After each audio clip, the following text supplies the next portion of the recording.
ఇదొక విచిత్రమైన కేసు. మామూలుగా మనం మగ లెక్చరర్లు ఆహ్, అమ్మాయిల్ని అంటే స్టూడెంట్‌లని, మహిళా విద్యార్థుల్ని వేధించడం, దాంతో వీళ్ళు చనిపోవడం ఇలాంటి కేసులు చాలా చూసాం. హ్మ్. ఇక్కడేందంటే ఒక మహిళా లెక్చరరు తోటి ఇంకొక లెక్చరర్‌ని కూడా ఉపయోగించుకొని ఒక అబ్బాయిని లైంగికంగా వేధిస్తుంది. అంటే మా ఆయన ఇంట్లో లేడు, నువ్వొచ్చేసేయి. లేకపోతే మా ఆయనకి హెల్త్ బాలేదు. ఇంకా ఆయన పనికిరాడు నాకు. నీతోనే ఉంటాను నువ్వొచ్చేసేయి. ఇలాగా మెసేజ్‌లు పెట్టి ఆ అబ్బాయిని వేధిస్తుంది. ఆ అబ్బాయి దానికి ఒప్పుకోకపోవడంతో ఆ అబ్బాయిని రకరకాల వేధింపులకి గురి చేసింది. దాంతో ఆ అబ్బాయి నిన్న ఫ్రైడే సూసైడ్ చేసుకున్నాడు హ్మ్. వైజాగ్‌లో. సో, అసలు ఏం జరిగింది? ఆ అబ్బాయి వాళ్ళ బ్రదర్ గూడా మీడియాతో డీటెయిల్‌గా మాట్లాడాడు. స్టూడెంట్స్ అందరూ మాట్లాడారు. సో, అసలు ఈ కథనం ఏంటి? పోలీసులేం జెప్తున్నారు? వాళ్ళ బ్రదర్ ఏం జెప్తున్నాడు? స్టూడెంట్‌లేం జెప్తున్నారు? దీన్ని ఎలా అర్థం జేసుకోవాలి? ఈ విషయాల గురించి మనం మాట్లాడుకుందాం. హ్మ్. ఇదేందంటే ఎంవీబీ కాలనీ అని ఉంటది వైజాగ్‌లో. ఎంవీబీ కాలనీ పరిధిలో ఉండే సమత కాలేజ్ అని ఉంది. Degree college. దాంట్లో సాయి తేజ్ అనే అబ్బాయి BiPC third year, final year చదువుతున్నాడు. అంటే సెమిస్టర్ గూడా లాస్ట్ ఫోర్త్ అయిపోయింది. ఇంక ఫిఫ్త్ ఉంది. ఇంక అయిపోతే ఫిఫ్త్ అయిపోతే ఆల్మోస్ట్ అయిపోతుంది ఆ కోర్స్ గూడా. హ్మ్. కానీ ఈ సమయంలో ఆ అబ్బాయి ఉరేసుకున్నాడు. మామూలుగా వాళ్ళ బంధువులు, వాళ్ళ ఫ్రెండ్సు ఆ అబ్బాయిని పిలవడానికెళ్తే తలుపు తీయలేదు. చూస్తే ఉరేసుకున్నాడు. పోలీసులకి ఇన్ఫార్మ్ చేశారు. పోలీసులొచ్చారు. ఎందుకు ఉరేసుకున్నాడంటే వీళ్ళు గూడా ఏం చెప్పలేకపోయారు స్టూడెంట్స్ గూడా. దాంతో వాళ్ళు అబ్బాయి ఫోను తీసుకున్నారు. అబ్బాయి ఫోన్‌లో చాటింగ్‌లు అవి పరిశీలిస్తే ఇద్దరు లెక్చరర్లతో చాట్ ఉంది. ఒక లెక్చరర్ బేగం అనే కెమిస్ట్రీ లెక్చరర్ ఆమెతో చాటింగ్ కనిపిస్తుంది. అందులో ఆమె ఏం ఏమైంది? నేను చెప్పింది ఏం చేశావు? మా ఆయన ఇంట్లో లేడు. నువ్వొచ్చేసేయి.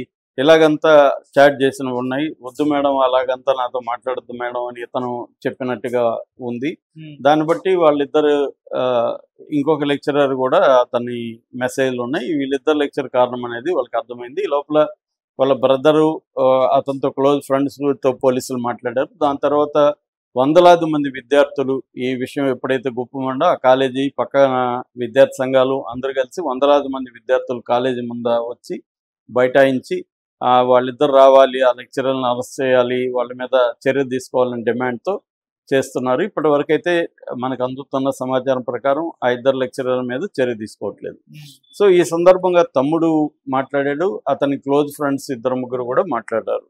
అట్లాగే కొంతమంది మహిళా విద్యార్థినులు కూడా మీడియాతో మాట్లాడారు. సో, వాళ్ళు చెప్తున్నదేందంటే, ఈ అబ్బాయి ఒక లెక్చరర్ బేగం అనే లెక్చరరు ఉన్నప్పుడు బిగినింగ్‌లో "నువ్వు నా కొడుకు లాంటివి" ఇలాగంతా చెప్పేది. ఈ అబ్బాయి కూడా అలాగే తల్లిలాగా ఫీల్ అయ్యేవాడు. అలాగే వాళ్ళిద్దరి మధ్య తల్లి, కొడుకు సంబంధంలాగా ఉండేది. క్లాస్‌లో ఇది అందరికి తెలుసు. అయితే మెల్లగా ఆమెలో ఎందుకో మార్పొచ్చింది. మార్పొచ్చి "నువ్వు నాకు గుర్తొస్తున్నావు. నువ్వంటే నాకిష్టము." ఇలాగ మెసేజ్‌లు పెట్టడం, ఇతనితో మాట్లాడడం మొదలుపెట్టింది. ఇతనికి అది జీర్ణం కాలేదు. నేను తల్లిలాగా భావిస్తే ఈమేంది ఇలా బిహేవ్ చేస్తుందని షాక్ అయ్యాడు ఇతను. అక్కడి నుంచి ఇతన్ని ఆమె రకరకాలుగా వేధించడం మొదలుపెట్టింది. సో, ఇతన్ని రమ్మనడం ఎవరు లేనప్పుడు ఇవన్నీ చేస్తుంటే ఈ అబ్బాయి పోలేదు. దాంతో ఈ అబ్బాయిని ఇంటర్నల్స్‌లో ఎగ్జామ్స్‌లో గాని, ప్రాక్టికల్స్‌లో గాని వేధించడం, మార్కులు తక్కువేయడం, హ్మ్. తర్వాత రికార్డులు రాస్తే ఏదో ఒక తప్పు కనిపెట్టి దాన్ని అండర్‌లైన్ చేసి మళ్ళీ మొత్తం రికార్డు ఒక తప్పో, అర తప్పో ఉంటే మొత్తం రికార్డు మళ్ళీ రాయించడం. దాని తర్వాత కొత్తగా వీళ్ళ స్టాట్ లెక్చరర్ అని అంటున్నారు. ఆమె ధనలక్ష్మి. ఆమెని కూడా ఈ బాగ్ ఈ బేగం ఇన్‌ఫ్లుయెన్స్ చేసి వీడిని నువ్వు కూడా బాగా వేధించు, ఆడుకో వీడితో అని చెప్తే ఆమె కూడా ఇతన్ని రికార్డులను ఇవన్నీ ఇబ్బంది పెట్టడం. క్లాస్ రూమ్‌లో అందరి ముందు ఆహ్, అవమానకరంగా మాట్లాడడం. "నువ్వేంట్రా వాడితో తిరుగుతున్నావు, మీరిద్దరు గేసా? వాడితోనే ఉండిపోరా" అని మాట్లాడడం. ఇలాగా అవమానకరంగా ప్రతిసారి ఈ మాట్లాడడం అనేది చేస్తుందని చెప్తున్నారు. హ్మ్. అంటే వీళ్ళ కథనాల ద్వారా అర్థమైందేందంటే, ఈ అబ్బాయి ఆమెనేమో ఆ దృష్టితో చూడట్లేదు లెక్చరర్‌ని. హ్మ్. ఆమేమో మరి భర్త నుంచి ఆమెకి ఎటువంటి ఇబ్బందులున్నాయో తెలీదు. హెల్త్ బాలేదు ఇవన్నీ వస్తున్నాయి. మేబీ ఆమెకి ఒక కొరత ఎమోషనల్ గావచ్చు, ఫిజికల్‌గా గావచ్చు ఆమెకి ఒక నీడ్ ఉంది. ఆ నీడ్‌లోంచి ఈ అబ్బాయిని ఇష్టపడడం ఆమె మొదలుపెట్టింది. సో ఒక రకంగా ఆమె పొసెసివ్గా మారిపోయినట్టుగా మనకు అర్థమవుతుంది. ఈ అబ్బాయి పట్ల పొసెసివ్ అయిపోయింది. తను నాకే కావాలి, నన్ను కోరుకోవాలి అన్న దీంట్లోకి వెళ్ళిపోయింది ఆమె. వెళ్ళిపోయినప్పుడు ఆమెకు ఒక పవర్ కూడా ఉంటుంది కాబట్టి ఆ పవర్ను ఉపయోగించుకొని ఈ అబ్బాయిని ప్రెజర్ చేయడం మొదలుపెట్టింది. ఈ అబ్బాయి ఎప్పుడైతే తను అనుకున్నట్టుగా లేడు, దాంతో ఈ అబ్బాయిని అరెస్ట్ చేయడం. ఎప్పుడైనా లవ్ అండ్ హేట్ రెండు పక్కపక్కనే ఉంటాయి. సో మనకి లవ్ అంటేనే నేను చెప్పినట్టు నువ్వు వినాలి, దట్ ఈస్ కాల్డ్ లవ్. లేదంటే నీ మీద నేను హేట్ మొదలవుతుంది. సో ఇంకా ప్రతీకారము, పగ ఇవన్నీ మొదలవుతాయి. అలాగా ఇది మగ ఆడ తేడా ఉండదు.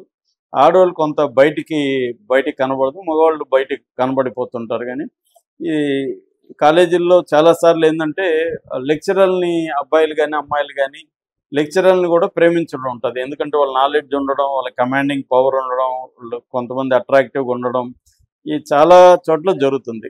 మహిళా కాలేజీలు ఉండే మగ లెక్చరర్లకి ఇది అనుభవం. చాలాసార్లు వాళ్ళు వీళ్ళని ప్రేమిస్తారు, వీళ్ళని ఇష్టపడడం అనేది